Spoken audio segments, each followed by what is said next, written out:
how many apostles are there? We hear about the 12, Mhm. but that doesn't necessarily include Paul in that 12. And Right. what happens? And what happened to Matthias once he became an apostle? That's a good question. Yeah, thank you.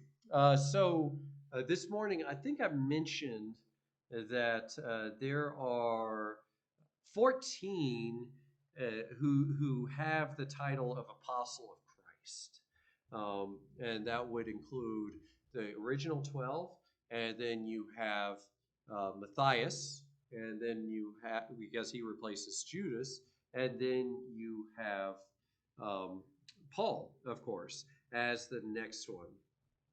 And so Matthias comes in, and there is some debate as to whether Matthias should have been an apostle. Maybe the disciples made a mistake in casting lots. Maybe it should have always been Paul as the replacement to Judas. And there is some debate on that. And I would have to say that I lean toward Paul being a little bit of an oddball in the group, in that he says of himself, "I am one untimely born." He almost makes it seem like he should not be considered as part of the original 12 because he wasn't there with them. He didn't walk with them.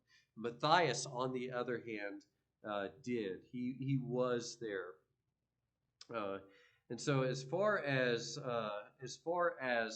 what happened to him, that's a great question.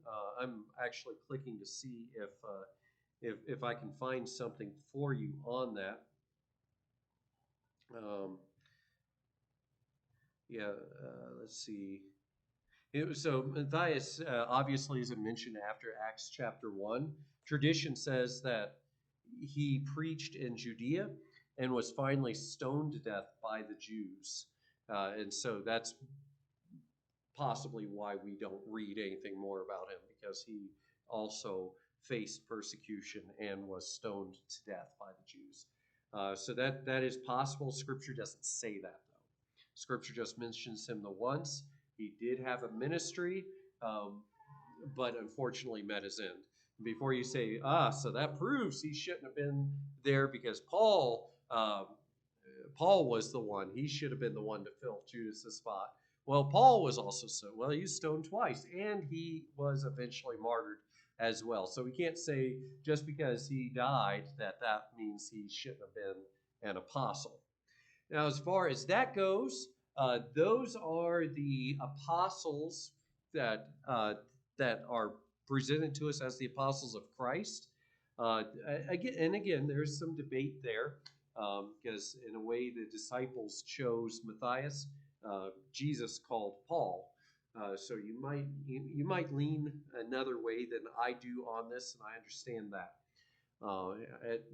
I say I lean because I can't say it dogmatically, one way or another.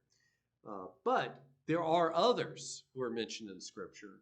I think it was Acts chapter 16. I could be mistaken on that, but you have others like Barnabas and Timothy who are called apostles there, but they're called apostles of the church. They are not called apostles of Christ. So there are other apostles.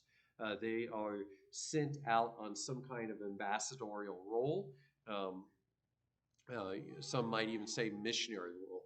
There was a group, I think it was Sovereign Grace group, that used to send out missionaries, and they called them apostles, but then they would distinguish. They would say, "No, we don't mean the capital A apostles. We mean lowercase a apostles. We're sending them out as missionaries, and because we're sending them out, they are sent ones, and so they're apostles. But don't think of the apostles of Christ. These are the other apostles." Um, I appreciate that, but I think that's just too confusing for people. I would prefer to just call them missionaries, just to avoid that kind of confusion. But there are others who are called apostles in Scripture. Um, I don't know the exact number. I want to say, well, I could guess at a number, but it is greater than 14, probably less than 20. So probably. So it's somewhere in that ballpark as far as named apostles in Scripture.